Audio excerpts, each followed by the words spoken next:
Est pessimiste aujourd'hui sur l'état de notre planète.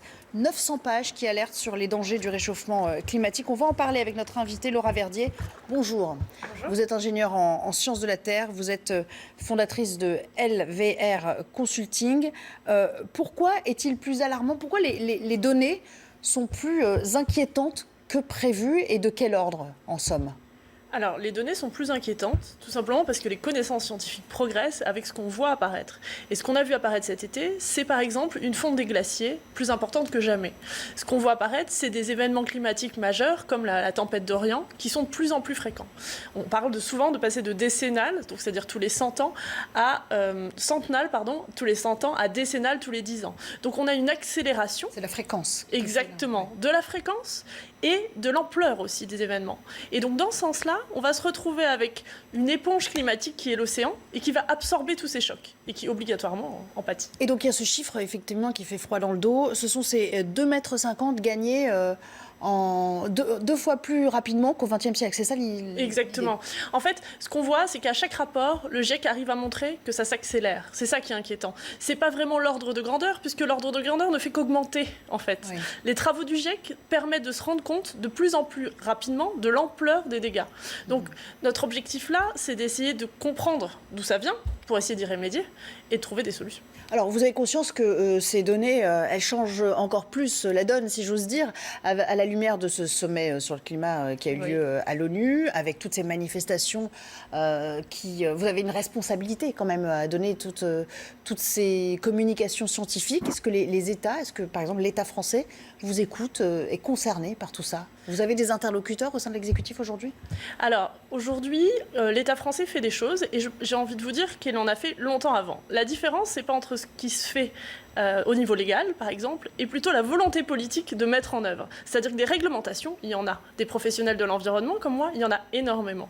Pour autant, il faut des règles strictes et surtout une application des règles, c'est-à-dire des pénalités, des pouvoirs publics plus actifs sur le terrain, avec des moyens plus importants. Donc en fait, il faut mettre tout simplement de l'argent sur la table, sur la thématique de l'environnement. Sauf que ça ne se passe pas au niveau national, mais supranational. Donc l'aspect coercitif, il est quand même limité, vous le concevez? Alors ça se passe à tous les niveaux. Ça se passe au niveau du consommateur qui a vraiment pris en compte ce sujet-là et qui commence à être très actif dans ses décisions d'achat, par exemple. Ça se passe au niveau des entreprises qui, eux, commencent à faire leur part du travail. Alors ils ont déjà fait et ils mettent un coup d'accélérateur. Ce qui est demandé et ce que Greta Thunberg demandait, c'est tout simplement que les États mettent un coup d'accélérateur. Et là, chaque État à son niveau peut le faire et de manière supranationale, l'Union européenne et d'autres pays peuvent faire avancer les choses. Alors, ce qu'on apprend, parce qu'il y a 900 pages, donc évidemment, il y a beaucoup de données et beaucoup d'enseignements à en tirer, certaines peut-être plus techniques que d'autres, donc on va peut-être pas s'y attarder, mais quand même, ce qui me frappe, c'est lorsque je lis, de nombreuses mégapoles vont être frappées par une météo extrême tous les ans d'ici 2050. Vous pensez à quelle ville aujourd'hui et de quelle nature ces conditions de météo extrêmes? C'est quoi? C'est des tempêtes de neige? C'est des ouragans qui déferlent comme ça sur des villes côtières? Je vais vous donner un exemple frappant dans un pays frappant, la Floride, tout simplement. Dans un État qui est dirigé par Donald Trump aujourd'hui, qui ne veut pas aller vers l'accord de Paris, qui ne veut pas jouer le jeu en fait international, on dit que c'est l'État qui va être le plus touché et qui va être de loin le plus impacté par tous les dérèglements climatiques. On a vu la tempête d'Orient sur les Bahamas et ces phénomènes vont s'accentuer. Donc là, je vous parle de l'autre côté de l'Atlantique, mais on a eu le même genre de scénario en France que tous les ans, on a eu des températures extrêmes dans le sud de la France qui font dire que dans quelques années, le sud de la France sera plus proche du sud de l'Espagne qu'autre chose d'un point de vue climatique. La Floride qui, par ailleurs, chaque année est frappée par des ouragans, que ce soit sur la côte atlantique ou du côté golfe du Mexique.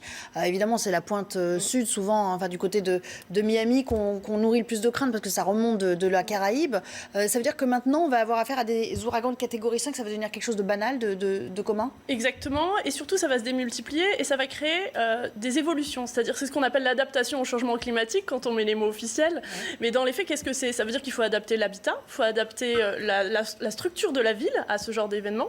Il faut habituer les populations. Il va y avoir des déplacements de population. Alors, en Floride, mais je parle de la Floride parce que c'est un exemple parlant, mais dans le monde entier, et c'est déjà le cas dans certains États insulaires où il y a déjà eu des déplacés climatiques. Donc, ce qui se passe aujourd'hui, c'est une réalité. Et le rapport du GIEC veut juste nous montrer que c'est aujourd'hui, mais ça va être notre avenir quotidien bientôt, si on ne réagit pas, bien sûr. Merci beaucoup, Laura Verdier, d'avoir répondu à nos questions. Je rappelle que vous êtes ingénieure en sciences de la Terre, vous êtes fondatrice de LVR Consulting. Et puis, on parlait de lui à l'instant, c'est un séisme politique à Washington. Le chef